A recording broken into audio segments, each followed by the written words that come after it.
Méditation du 26 décembre. N'empêchez pas la bénédiction. Séphora prit un silex, coupa le prépuce de son fils et en toucha les pieds de Moïse. Exode 4, le verset 25. Tout en reconnaissant la volonté de Séphora de partir avec son mari vers la destination désignée par Dieu, je dois souligner que pour atteindre ce lieu avec la bénédiction de Dieu, une condition devait être remplie. Appartenant à une culture étrangère aux Hébreux, Séphora avait encore certaines pensées bien ancrées. Elle s'opposait notamment à la circoncision de son plus jeune fils, estimant cela inutile. Il est probable qu'elle ne voulait pas faire subir à son fils cadet la souffrance qu'avait connu son fils aîné lors de sa circoncision. Le pouvoir de persuasion dont nous disposons en tant que femmes est impressionnant. Elle avait manifestement convaincu son mari qu'il était normal de ne pas couper le prépuce du garçon. Et en effet, jusqu'à ce moment-là, il ne s'était rien passé. Cependant, le rite était un commandement divin et une condition pour recevoir les bénédictions de Dieu. En ne s'y soumettant pas, Moïse sapait son autorité devant le peuple qu'il allait délivrer. Comment pourrait-il leur parler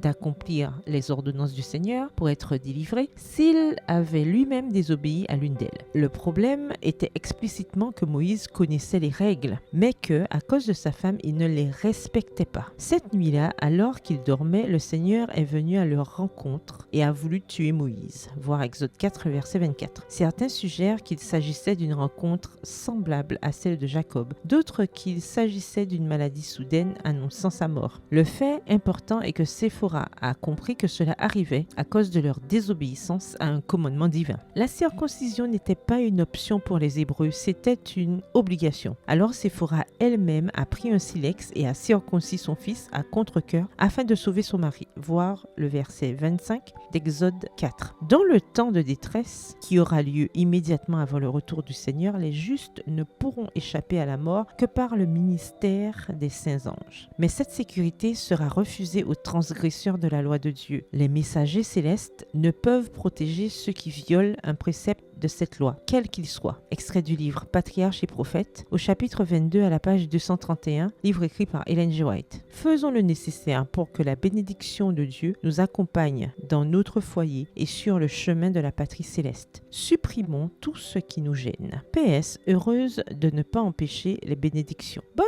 journée, que l'Éternel vous bénisse.